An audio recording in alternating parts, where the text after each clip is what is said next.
je vais tout de suite donner la parole à Éric Fassin, mais en le présentant rapidement. Il est professeur à l'Université de Paris 8, au département des sciences politiques et dans le département d'études de genre, et chercheur au laboratoire d'études de genre et de sexualité. Mais c'est aussi un sociologue qui intervient sur la politisation des questions sexuelles et raciales, et ces derniers temps beaucoup sur les Roms. Et aujourd'hui, il va nous parler des couleurs de l'antiracisme. Je vous donne la parole. Merci beaucoup. Je suis très heureux d'être ici. Je ne pourrais pas rester avec vous cet après-midi parce que je compte aller manifester, mais je suis d'autant plus heureux de répondre à une invitation au livre des droits de l'homme. J'ai allumé en principe. Donc il faut que je sois prêt, il faut parler dedans. C'est mieux comme ça? Oui. Merci. Très bien. Je trouve que réfléchir à ce qu'est l'antiracisme est urgent et je vous remercie d'organiser cette réflexion. Une première remarque peut-être, c'est le fait qu'effectivement on ne peut pas présumer qu'il y a une unité éternelle de l'antiracisme. Je crois qu'il faut se défier des rhétoriques universalistes qui nous donnent l'impression qu'il y a des principes transcendants l'histoire. En réalité, il y a des actions qui s'insèrent dans un contexte historique. Autrement dit, il nous faut penser constamment les contextes dans lesquels nous intervenons pour ne pas nous retrouver dans des abstractions qui peuvent faire que le racisme et l'antiracisme se distinguent moins aisément. Cette proposition n'est pas entièrement nouvelle. Après tout, quelqu'un dont je partage peu de points de vue le développait déjà en 1900, dans les années 80, disons, c'est Pierre-André Taguieff, puisqu'il invitait à réfléchir aux différentes formes du racisme et de l'antiracisme, les unes par rapport aux autres. Donc penser contextuellement, je crois, c'est notre première tâche. Et en particulier, je crois que nous ne pouvons pas présumer que la question de l'antiracisme se pose aujourd'hui dans les mêmes termes que dans les années 1980. J'ai pour ma part, avec d'autres, proposé une sorte d'histoire des trois âges de l'antiracisme qui nous ferait passer d'une vision qui était celle des années 1980, où on présumait que le racisme, eh bien, c'était le fait des racistes, et en particulier dans un contexte où montait la menace du Front National, il apparaissait que ce qui était d'abord visé quand on parlait de racisme, c'était des idéologies racistes, c'était un parti raciste. Ça ne suffit pas, manifestement. Ça ne veut pas dire, bien entendu, qu'il n'existe pas d'idéologie raciste, ça ne veut pas dire qu'il n'existe pas de parti raciste, mais ça veut dire que ça n'est qu'une partie de ce que nous devons combattre dès lors que nous nous engageons dans l'antiracisme. Et le deuxième âge de l'antiracisme, à mon sens, c'est celui où, à partir des années 1990, on a commencé à s'intéresser non plus seulement au racisme et aux racistes, mais aux discriminations raciales. Les discriminations raciales, on le sait, elles ne sont pas uniquement le fait des racistes. Elles sont le fait de la société tout entière, y compris dans des institutions qui sont censées échapper à la règle du racisme, que ce soit l'université, que ce soit le journalisme, que ce soit l'antiracisme. De fait, les discriminations raciales, eh bien, elles traversent la société tout entière. Ça, c'est quelque chose que nous avons, je crois, collectivement appris à reconnaître petit à petit dans les années 1990. Il ne suffit pas de combattre une idéologie, il ne suffit pas de combattre une politique qui serait incarnée par un parti raciste. Il faut aussi s'intéresser à des logiques structurelles, à des logiques systémiques qui organisent la société indépendamment des intentions, indépendamment des idéologies. Mais il y a aussi, depuis les années 2000, à mon sens, un troisième âge de l'antiracisme, c'est que nous avons pris conscience qu'il ne suffit pas, non seulement de dénoncer une idéologie et un parti raciste, mais aussi il ne suffit pas de dénoncer des discriminations systémiques et structurelles. Il importe encore de voir le rôle de l'État, et plus généralement le rôle des pouvoirs publics dans la production de ce qu'on peut appeler une racialisation de la société. Autrement dit, il n'y a pas que des mécanismes aveugles, il y a aussi, au-delà des partis, il y a une action qui est à la fois autorisée, légitimée et encouragée par l'État. On le voit bien dans toutes sortes de pratiques. Le cas des Roms est bien sûr extrême, mais à mon sens, par exemple, le refus de prendre en compte les discriminations telles que les contrôles au faciès marque bien une volonté politique de laisser faire et de produire des différences racialisées. Donc, ça nous invite à penser le fait que l'antiracisme ne peut pas se déployer seulement contre un adversaire, il se déploie contre plusieurs adversaires. Il y a plusieurs logiques qui sont à l'œuvre simultanément et qui se renforcent les unes les autres, car bien sûr, il ne s'agit pas de substituer un problème à un autre, mais de les articuler. En particulier, nous savons bien que l'antiracisme est confronté, encore aujourd'hui, au fait que le Front National vient bien sûr encourager nos gouvernants à anticiper sur le racisme supposé de nos concitoyens en ayant des pratiques discriminatoires, qu'il s'agisse d'islam, qu'il s'agisse des minorités ethniques ou raciales, qu'il s'agisse des Roms, etc., etc. Et bien sûr, ces politiques, elles ont des effets sur la société, puisqu'on peut le mesurer par exemple, et l'exemple des Roms est encore une fois éclairant, on peut le mesurer avec la progression des réponses hostiles, xénophobes et racistes à l'encontre des populations roms, à mesure que les discours publics viennent nourrir cette tendance ancrée dans la société. Donc voilà le contexte dans lequel, à mon sens, nous devons réfléchir. Nous sommes invités à réfléchir non pas seulement sur le racisme, mais sur l'antiracisme, et c'est ce que je voudrais maintenant développer pendant le temps qui me reste, mais ce préambule me paraissait peut-être utile. Je crois que la racialisation de la société, qui résulte des trois logiques que je viens de dégager, cette racialisation, elle a un sens d'abord dans l'organisation de notre vie. Nous ne vivons pas tous au même endroit, et nous n'avons pas tous les mêmes métiers. Nous nous attendons à rencontrer dans telle fonction sociale des gens qui ont plutôt telle couleur de peau, et à l'inverse, dans telle autre fonction sociale, des gens qui n'auraient pas la même tête. Ces attentes normatives, elles contribuent à une racialisation qui n'est pas seulement une racialisation objective, qui est aussi une racialisation subjective. C'est-à-dire que notre expérience, elle n'est pas la même selon notre origine ou notre apparence. Je ne suis pas amené à m'interroger constamment, si je suis contrôlé dans le métro, sur le fait de savoir si ça a un rapport avec mon apparence. Eh bien ça change mon expérience sociale. D'une part, je suis moins contrôlé, mais d'autre part, la question de savoir pourquoi je suis contrôlé ne se pose pas dans les mêmes termes que si j'avais une tête différente. Ça, c'est une réalité qui fait qu'à la fin, nous ne sommes plus tous les mêmes. Et c'est ça la grande différence, je crois, avec ce qu'on pouvait penser dans les années 1980. Le credo qui unifiait, me semble-t-il, l'antiracisme dans les années 1980, c'était que derrière le racisme, nous sommes tous les mêmes. En fait, le problème, c'est que nous ne pouvons pas être derrière le racisme, nous ne pouvons pas être au-delà du racisme, parce que nous sommes dedans. Et donc, nos subjectivités, elles sont façonnées différemment selon notre apparence, selon notre origine présumée, selon notre patronyme, selon notre lieu de résidence, etc. Nous n'avons pas exactement la même vie, et nous ne percevons pas cette vie exactement de la même manière, non pas parce que nous serions de nature différente, ni même de culture différente, mais parce que nous n'avons pas les mêmes expériences. Et je crois qu'il nous faut prendre cela en compte. Il nous faut prendre cela en compte, en particulier pour mener des politiques antiracistes.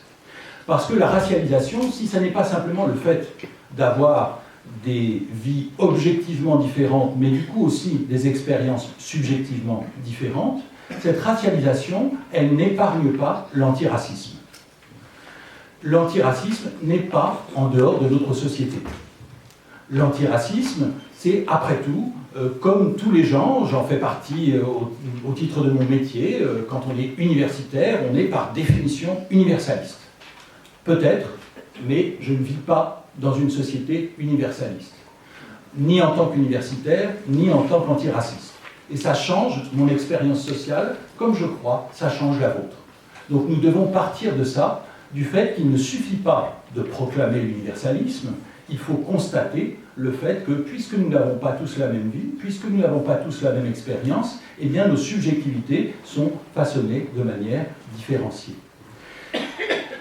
Faute de mesurer ce qui s'est joué depuis plus de 30 ans, c'est-à-dire cette racialisation de la société qui est aussi une racialisation des individus, qui sont transformés, qui sont amenés à se penser comme blanc, à se penser comme noir, à se penser comme arabe, c'est-à-dire à se vivre comme tel, même si c'est pour refuser ces labels, même si nous refusons de dire « je suis blanc », eh bien, ça n'empêche pas qu'en pratique, notre vie est déterminée en partie par une propriété de cet ordre. Donc, ce qu'il nous faut faire, à mon sens, c'est réfléchir à ce que ça implique pour l'antiracisme. L'antiracisme ne peut plus être tout à fait colorblind, comme on le dit en anglais, c'est-à-dire aveugle aux différences raciales. Non pas, bien sûr, que ces différences soient des différences de nature, il ne s'agit aucunement de valider une conception biologique ou même culturelle de la race, mais une conception politique, parce qu'il y a des politiques de la race. Je voudrais prendre un exemple qui a joué, je crois, un rôle important pour la Ligue des droits de l'homme, et j'ai déjà eu l'occasion d'en parler dans ce contexte à l'invitation de l'Observatoire de la liberté de création. Eh bien, la controverse, il y a un peu plus d'un an, autour d'Exhibit B. Vous vous en souvenez peut-être, mais je le rappelle très brièvement, cette installation ou performance montrait des Noirs, incarnés donc par des acteurs noirs, dans des tableaux vivants qui illustraient différentes formes historiques du racisme, depuis l'Afrique du Sud jusqu'au monde colonial français, jusqu'aux États-Unis de la ségrégation, en passant par l'actualité du traitement des migrants africains en Europe. Ces tableaux vivants, ils se voulaient, c'était l'intention de l'artiste, ils se voulaient antiracistes, ils revendiquaient de dénoncer le racisme à travers une mise en scène très forte, très émouvante, puisque non seulement ces acteurs étaient réduits au silence, sauf pour quelques-uns d'entre eux qui chantaient magnifiquement, mais en outre, ces acteurs, ils regardaient le public. Leurs yeux, quand bien même ils incarnaient pour certains des personnages morts, ne quittaient pas des yeux le public. Et ce regard, il était, à mon sens, bouleversant, et je crois que je n'étais pas le seul à être bouleversé. Alors pourquoi une controverse ? Cette controverse, elle portait sur le fait même de donner en spectacle, au risque de recréer un zoo humain. On peut discuter, je l'ai fait pour ma part, mais ce n'est pas ce que je voudrais reprendre, on peut discuter sur le dispositif artistique, sur sa force antiraciste, ou aussi sur le fait qu'il était conçu pour faire prendre conscience au public qu'il était blanc, comme c'était le cas à Avignon où je l'avais vu, ce qui posait problème lorsque le public n'était plus forcément blanc, comme à Saint-Denis, au moment où a éclaté la controverse. On peut donc discuter du dispositif artistique avec des arguments dans les deux sens. Mais en revanche, ce qui est certain, c'est qu'au bout de quelque temps, indépendamment de cette présentation, indépendamment de cette installation, de cette performance, eh bien, il y a eu une controverse publique. Et que cette controverse publique, elle a marqué une forme de cassure au sein de l'antiracisme. Donc je ne vais pas distribuer les bons points pour dire qui avait raison et qui avait tort. Je ne crois pas que ce soit aujourd'hui le plus utile. À mon sens, il faut partir du fait qu'à un moment donné, un certain nombre de gens, par exemple à la Ligue des droits de l'homme, antiracistes par engagement de toujours, se sont retrouvés en position d'être dénoncés comme racistes. Ça, c'est un fait. Et ce fait, il est coûteux pour tout le monde. Parce que ce qui s'est passé, c'est qu'en retour, il y a eu le sentiment que ceux qui portaient de telles dénonciations, eh bien, ils étaient eux-mêmes racistes. On avait donc, en quelque sorte, une accusation en miroir. Et cette accusation en miroir, elle était fortement racialisée. C'est-à-dire que, bien sûr, il n'y avait pas que des blancs d'un côté, il n'y avait pas que des noirs de l'autre. Les choses sont toujours plus compliquées. Mais quand même, il se trouve que la position universaliste, qui revendiquait l'idée que la liberté de la création était la condition de possibilité de lutte contre le racisme, elle était plutôt incarnée par des blancs. Et que ceux qui manifestaient contre ce dispositif, à tort ou à raison, il se trouve qu'ils étaient plutôt noirs. Donc, là encore, je crois que c'est un fait, et que nous devons partir de là si, comme c'est mon cas, et comme j'imagine c'est votre cas, nous considérons qu'il y a là un risque très grave d'impasse.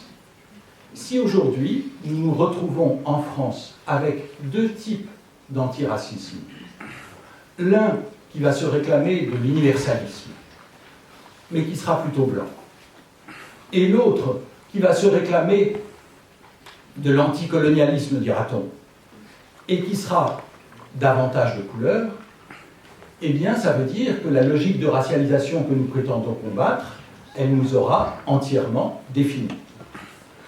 Donc, partir de là, c'est par exemple s'interroger sur les raisons pour lesquelles il peut y avoir une telle mobilisation.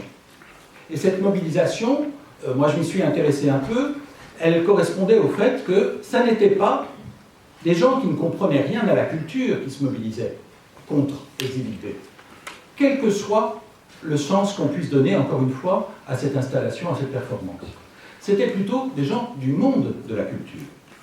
Et ce qu'on a découvert, c'est qu'il y avait un monde de la culture non blanc et que la plupart d'entre nous l'ignorions. Autrement dit, notre intérêt pour la culture, il s'accommodait fort bien au nom de l'indifférence à la couleur, d'une ignorance, de l'exclusion, de fait, de beaucoup. J'en ai eu la confirmation un peu plus tard, en 2015, lorsque j'ai été invité, avec d'autres, à participer à un débat qui avait lieu au Théâtre de la Colline, autour du théâtre, donc, et de la participation de ce qu'on peut appeler, d'une manière contestable et contestée, les minorités visibles, donc les minorités racialisées. Le débat autour de cette question est très rapidement devenu un débat sur l'organisation même de cet événement. Qui avait la parole? Comment se faisait-il que dans un premier temps, les seuls qui avaient été invités à discuter, et j'en faisais partie, étaient blancs? Comment pouvait-on avoir cette discussion comme si, au fond, il n'y avait qu'un objet en face de nous et non pas des sujets? C'était, à certains égards, et malgré les bonnes intentions avérées des organisateurs, qui, au contraire, essayaient de promouvoir des formes de diversité dans le monde du théâtre, eh bien, c'était quelque chose qui reproduisait les difficultés rencontrées à l'occasion du dispositif d'Exhibit B. Autrement dit, des antiracistes de bonne volonté, blancs, dont je fais partie, et qui se retrouvaient à discuter du fait qu'il y a aussi des non-blancs, et qu'il est très bien qu'on lutte contre le racisme, mais en même temps sans qu'ils aient la parole. Je crois que nous ne pouvons plus éviter de réfléchir à cela. Nous ne pouvons plus faire comme si la question de savoir quel visage nous avons, et je m'inclus bien entendu, n'était pas pertinente. Comme si être antiraciste, c'était refuser d'en parler. Je crois au contraire qu'il faut en parler. C'est pourquoi j'ai utilisé des mots comme blanc, comme noir, comme arabe, non pas par complaisance face à une racialisation de la société, mais parce que je crois que nous vivons à un moment où le fait de ne pas dire les choses est plus coûteux que le fait de les dire. En particulier, je crois que toutes les discussions qui ont lieu aujourd'hui et qui visent à éliminer le mot race du droit, voire de la Constitution, elles nous donnent l'impression qu'il suffirait de ne pas dire ce qui se passe pour que tout aille mieux. Or, je crois que nous avons de bonnes raisons de savoir que ça n'est pas vrai. C'est que, en fait, l'aveuglement délibéré, l'aveuglement politique aux différences racialisées, nous l'avons testé grandeur nature. Nous vivons dans une société qui refuse de parler ce langage, du moins dans l'espace public légitime. En même temps, nous vivons dans une société où la racialisation ne cesse de s'aggraver et où cette racialisation n'est plus seulement le fait du Front National. Elle n'est plus seulement le résultat de mécaniques sociales qui seraient indépendantes de nos volontés, mais elle est aussi l'effet d'une politique qui est portée par des gouvernants de tous bords. Je crois pour ma part que nous devons donc essayer, non pas d'écarter cette question, mais de partir de ce point de départ.